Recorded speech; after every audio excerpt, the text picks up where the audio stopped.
Hey everyone, since I've been teaching importing and doing video lectures, product research is the most queried and I don't want to say moaned about subject, but a lot of people find it quite difficult. So I've made this very quick lecture just to address a few things of what to expect when doing product research. Not to kind of like have a go at anyone or point anything out or point anyone out. But it's really just so that when you go into this, you kind of have the right mindset. Okay, first off is the importance of product research. Now, a lot of people will just fly over it, not take it seriously, and they go and pick a product and then they wonder why they've just been swallowed by the competition, or they pick a product and it's not selling, yet they think it will, and they kind of fall in love with the product and they think, oh, it's going to be such a great seller, but really it's actually pretty crap. Or they get a load of product over and they haven't done the math and their margins aren't great and they're just not making any money. And now they're desperately trying to recoup their investment. So doing the product research and doing it right and doing it correctly and taking the time is extremely important. Product research is essential and it's very important. Okay, it is a skill. It's a skill. It sounds silly, but it is. And once you've done it for, say, a year or so, you'll find that you do product research so quickly. It's so easy to do. When you start doing it, it's hard and it will get frustrating. You shouldn't rush into making any big decision, especially when it comes to like importing products or starting to get samples over, especially if your budget's tight.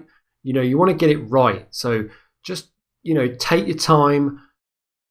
Don't rush into it. I know everyone wants to get there and get the products over and start making a bit of money and get selling and get to all the good stuff. But with the product research, there's going to be times when you go all the way through and you find a great product or a couple of products and you go through and you get to a factory and you start trying to find factories and negotiate with them, and you're not going to get the price you want. And all of that, then you've got to go back and then you've got to find another product, or you've got to go back to your list of products that you found and start again with finding another factory. And it can take time, and trying to force it or trying to force a deal or just get products over when the figures don't match or are not correct, it's going to really come back and hit you if you get it wrong. So just take your time, chill out, and get it right the first time. Okay.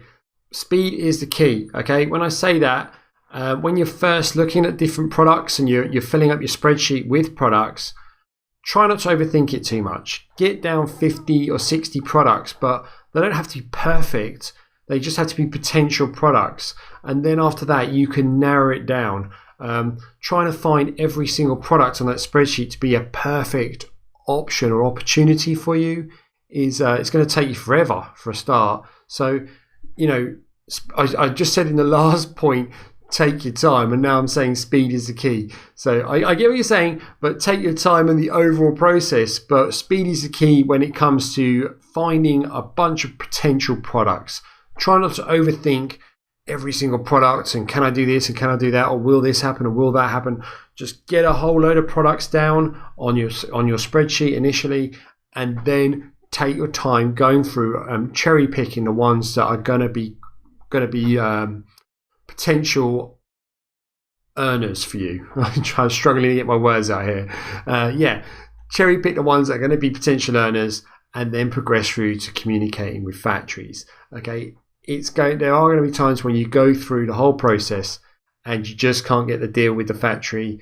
Don't force it. Don't start trying to get things over and talking yourself into, oh, it'll get better in time. If those figures don't make sense, then the margins aren't going to be great, or the product's rubbish because the samples were crap. If the sample comes through and it's terrible, then back to the product research, get another product over, or find another factory and get another sample from them. Don't talk yourself into going, oh, it'll be okay. It was just a bad sample, or turning a blind eye to some kind of fault on the sample product.